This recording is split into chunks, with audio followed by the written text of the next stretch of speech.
Years passed. The seasons came and went, the short animal lives fled by. A time came when there was no one who remembered the old days before the rebellion, except Clover, Benjamin, Moses the raven, and a number of the pigs. Muriel was dead, Bluebell, Jessie, and Pincher were dead. Jones too was dead. He had died in an inebriate's home in another part of the country. Snowball was forgotten. Boxer was forgotten, except by the few who had known him. Clover was an old stout mare now, stiff in the joints and with a tendency to rheumy eyes. She was 2 years past the retiring age, but in fact no animal had ever actually retired. The talk of setting aside a corner of the pasture for superannuated animals had long since been dropped. Napoleon was now a mature boar of 24 stone. Squealer was so fat that he could with difficulty see out of his eyes. Only old Benjamin was much the same as ever, except for being a little grayer about the muzzle, and, since Boxer's death, more morose and taciturn than ever. There were many more creatures on the farm now, though the increase was not so great as had been expected in earlier years. Many animals had been born to whom the rebellion was only a dim tradition, passed on by word of mouth, and others had been bought who had never heard mention of such a thing before their arrival. The farm possessed 3 horses now besides Clover. They were fine upstanding beasts, willing workers and good comrades, but very stupid. None of them proved able to learn the alphabet beyond the letter B. They accepted everything that they were told about the rebellion and the principles of animalism, especially from Clover, for whom they had an almost filial respect, but it was doubtful whether they understood very much of it. The farm was more prosperous now, and better organized. It had even been enlarged by 2 fields which had been bought from Mr. Pilkington. The windmill had been successfully completed at last, and the farm possessed a threshing machine and a hay elevator of its own, and various new buildings had been added to it. Whymper had bought himself a dogcart. The windmill, however, had not after all been used for generating electrical power. It was used for milling corn, and brought in a handsome money profit. The animals were hard at work building yet another windmill. When that one was finished, so it was said, the dynamos would be installed. But the luxuries of which Snowball had once taught the animals to dream, the stalls with electric light and hot and cold water, and the 3-day week, were no longer talked about. Napoleon had denounced such ideas as contrary to the spirit of animalism. The truest happiness, he said, lay in working hard and living frugally. Somehow it seemed as though the farm had grown richer without making the animals themselves any richer except, of course, for the pigs and the dogs. Perhaps this was partly because there were so many pigs and so many dogs. It was not that these creatures did not work, after their fashion. There was, as Squealer was never tired of explaining, endless work in the supervision and organization of the farm. Much of this work was of a kind that the other animals were too ignorant to understand. For example, Squealer told them that the pigs had to expend enormous labors every day upon mysterious things called files, reports, minutes, and memoranda. These were large sheets of paper which had to be closely covered with writing, and as soon as they were so covered, they were burnt in the furnace. This was of the highest importance for the welfare of the farm, Squealer said. But still, neither pigs nor dogs produced any food by their own labor, and there were very many of them, and their appetites were always good. As for the others, their life, so far as they knew, was as it had always been. They were generally hungry, they slept on straw, they drank from the pool, they labored in the fields, in winter they were troubled by the cold, and in summer by the flies. Sometimes the older ones among them racked their dim memories and tried to determine whether in the early days of the rebellion, when Jones's expulsion was still recent, things had been better or worse than now. They could not remember. There was nothing with which they could compare their present lives. They had nothing to go upon except Squealer's lists of figures, which invariably demonstrated that everything was getting better and better. The animals found the problem insoluble. In any case, they had little time for speculating on such things now. Only old Benjamin professed to remember every detail of his long life and to know that things never had been, nor ever could be much better or much worse, hunger, hardship, and disappointment being, so he said, the unalterable law of life. And yet the animals never gave up hope. More, they never lost, even for an instant, their sense of honor and privilege in being members of Animal Farm. They were still the only farm in the whole county and all England owned and operated by animals. Not one of them, not even the youngest, not even the newcomers who had been brought from farms 10 or 20 miles away, ever ceased to marvel at that. And when they heard the gun booming and saw the green flag fluttering at the masthead, their hearts swelled with imperishable pride, and the talk turned always towards the old heroic days, the expulsion of Jones, the writing of the 7 Commandments, the great battles in which the human invaders had been defeated. None of the old dreams had been abandoned. The Republic of the Animals which Major had foretold, when the green fields of England should be untrodden by human feet, was still believed in. Some day it was coming, It might not be soon, it might not be within the lifetime of any animal now living, but still it was coming. Even the tune of Beasts of England was perhaps hummed secretly here and there. At any rate, it was a fact that every animal on the farm knew it, though no one would have dared to sing it aloud. It might be that their lives were hard and that not all of their hopes had been fulfilled, but they were conscious that they were not as other animals. If they went hungry, it was not from feeding tyrannical human beings. If they worked hard, at least they worked for themselves. No creature among them went upon two legs. No creature called any other creature master. All animals were equal. One day in an early summer, Squealer ordered the sheep to follow him, and led them out to a piece of waste ground at the other end of the farm, which had become overgrown with birch saplings. The sheep spent the whole day there browsing at the leaves under Squealer's supervision. In the evening he returned to the farmhouse himself, but, as it was warm weather, told the sheep to stay where they were. It ended by their remaining there for a whole week, during which time the other animals saw nothing of them. Squealer was with them for the greater part of every day. He was, he said, teaching them to sing a new song, for which privacy was needed. It was just after the sheep had returned, on a pleasant evening when the animals had finished work and were making their way back to the farm buildings, that the terrified neighing of a horse sounded from the yard. Startled, the animals stopped in their tracks. It was Clover's voice. She neighed again, and all the animals broke into a gallop and rushed into the yard. Then they saw what Clover had seen. It was a pig walking on his hind legs. Yes, it was Squealer. A little awkwardly, as though not quite used to supporting his considerable bulk in that position, but with perfect balance, he was strolling across the yard. And a moment later, out from the door of the farmhouse came a long file of pigs, all walking on their hind legs. Some did it better than others, one or two were even a trifle unsteady and looked as though they would have liked the support of a stick, but every one of them made his way right round the yard successfully. And finally there was a tremendous baying of dogs and a shrill crowing from the black cockerel, and out came Napoleon himself, majestically upright, casting haughty glances from side to side, and with his dogs gambolling round him. He carried a whip in his trotter. There was a deadly silence. Amazed, terrified, huddling together, the animals watched the long line of pigs march slowly round the yard. It was as though the world had turned upside down.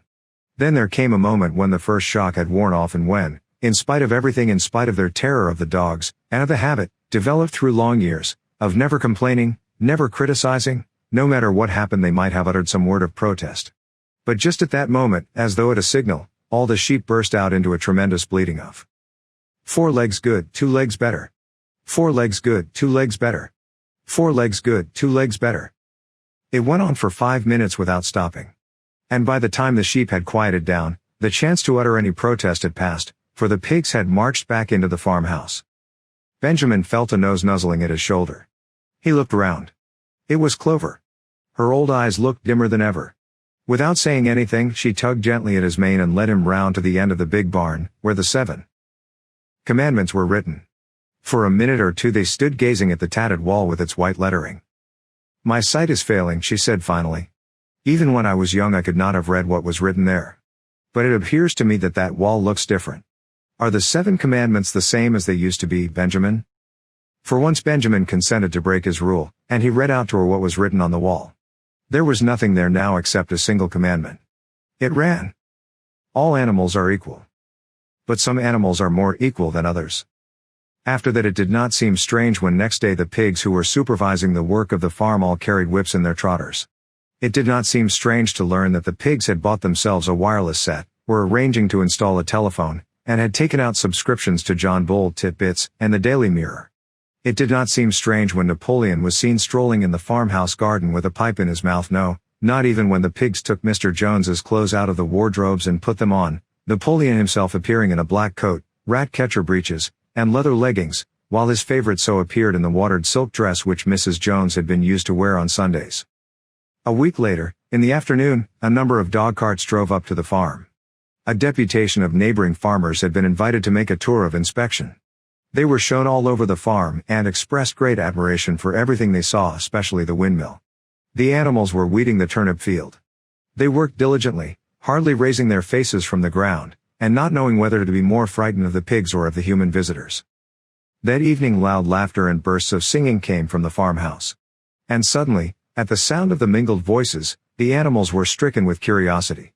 What could be happening in there, now that for the first time animals and human beings were meeting on terms of equality? With one accord they began to creep as quietly as possible into the farmhouse garden. At the gate they paused, half frightened to go on, but Clover led the way in. They tiptoed up to the house, and such animals as were tall enough peered in at the dining room window. There, round the long table, sat half a dozen farmers and half a dozen of the more eminent pigs, Napoleon himself occupying the seat of honor at the head of the table.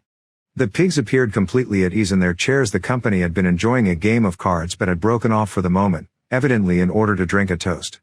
A large jug was circulating, and the mugs were being refilled with beer. No one noticed the wondering faces of the animals that gazed in at the window. Mr. Pilkington, of Foxwood, had stood up, his mug in his hand. In a moment, he said, he would ask the present company to drink a toast. But before doing so, there were a few words that he felt it incumbent upon him to say. It was a source of great satisfaction to him, he said, and he was sure, to all others present, to feel that a long period of mistrust and misunderstanding had now come to an end. There had been a time, not that he or any of the present company had shared such sentiments, but there had been a time when the respected proprietors of Animal Farm had been regarded, he would not say with hostility, but perhaps with a certain measure of misgiving, by their human neighbors. Unfortunate incidents had occurred, mistaken ideas had been current. It had been felt that the existence of a farm owned and operated by pigs was somehow abnormal and was liable to have an unsettling effect in the neighborhood. Too many farmers had assumed, without due inquiry, that on such a farm a spirit of license and indiscipline would prevail. They had been nervous about the effects upon their own animals, or even upon their human employees. But all such doubts were now dispelled. Today he and his friends had visited Animal Farm and inspected every inch of it with their own eyes, and what did they find? Not only the most up-to-date methods, but a discipline and an orderliness which should be an example to all farmers everywhere. He believed that he was right in saying that the lower animals on Animal Farm did more work and received less food than any animals in the county. Indeed, he and his fellow visitors today had observed many features which they intended to introduce on their own farms immediately. He would end his remarks, he said, by emphasizing once again the friendly feelings that subsisted, and ought to subsist, between Animal Farm and its neighbors. Between pigs and human beings there was not, and there need not be, any clash of interests whatever. Their struggles and their difficulties were one. Was not the labor problem the same everywhere? Here it became apparent that Mr. Pilkington was about to spring some carefully prepared witticism on the company, but for a moment he was too overcome by amusement to be able to utter it. After much choking, during which his various chins turned purple, he managed to get it out. If you have your lower animals to contend with, he said, we have our lower classes. This bon mot set the table in a roar, and Mr. Pilkington once again congratulated the pigs on the low rations, the long working hours, and the general absence of pampering which he had observed on Animal Farm. And now, he said finally, he would ask the company to rise to their feet and make certain that their glasses were full. Gentlemen, concluded Mr. Pilkington, gentlemen, I give you a toast, to the prosperity of Animal Farm. There was enthusiastic cheering and stamping of feet. Napoleon was so gratified that he left his place and came round the table to clink his mug against Mr. Pilkington's before emptying it. When the cheering had died down, Napoleon, who had remained on his feet, intimated that he too had a few words to say. Like all of Napoleon's speeches, it was short and to the point. He too, he said, was happy that the period of misunderstanding was at an end. For a long time there had been rumors circulated, he had reason to think, by some malignant enemy, that there was something subversive and even revolutionary in the outlook of himself and his colleagues. They had been credited with attempting to stir up rebellion among the animals on neighboring farms. Nothing could be further from the truth. Their sole wish, now and in the past, was to live at peace and in normal business relations with their neighbors. This farm, which he had the honor to control, he added, was a cooperative enterprise. The title deeds, which were in his own possession, were owned by the pigs jointly. He did not believe, he said, that any of the old suspicions still lingered, but certain changes had been made recently in the routine of the farm which should have the effect of promoting confidence still further. Hitherto the animals on the farm had had a rather foolish custom of addressing one another as comrade. This was to be suppressed. There had also been a very strange custom, whose origin was unknown, of marching every Sunday morning past a boar's skull which was nailed to a post in the garden. This, too, would be suppressed, and the skull had already been buried. His visitors might have observed, too, the green flag which flew from the masthead. If so, they would perhaps have noted that the white hoof and horn with which it had previously been marked had now been removed. It would be a plain green flag from now onwards. He had only one criticism, he said, to make of Mr. Pilkington's excellent and neighborly speech. Mr. Pilkington had referred throughout to Animal Farm. He could not of course know, for he, Napoleon, was only now for the first time announcing it that the name Animal Farm had been abolished. Henceforward the farm was to be known as the Manor Farm, which, he believed, was its correct and original name. "Gentlemen," concluded Napoleon, "I will give you the same toast as before, but in a different form. Fill your glasses to the brim. Gentlemen, here is my toast, to the prosperity of the Manor Farm." There was the same hearty cheering as before, and the mugs were emptied to the dregs. But as the animals outside gazed at the scene, it seemed to them that some strange thing was happening. What was it that had altered in the faces of the pigs? Clover's old dim eyes flitted from one face to another. Some of them had 5 chins, some had 4, some had 3. But what was it that seemed to be melting and changing? Then, the applause having come to an end, the company took up their cards and continued the game that had been interrupted, and the animals crept silently away. But they had not gone 20 yards when they stopped short. An uproar of voices was coming from the farmhouse. They rushed back and looked through the window again. Yes, a violent quarrel was in progress. There were shoutings, bangings on the table, sharp suspicious glances, furious denials. The source of the trouble appeared to be that Napoleon and Mr. Pilkington had each played an ace of spades simultaneously. 12 voices were shouting in anger, and they were all alike. No question, now, what had happened to the faces of the pigs? The creatures outside looked from pig to man, and from man to pig, and from pig to man again, but already it was impossible to say which was which.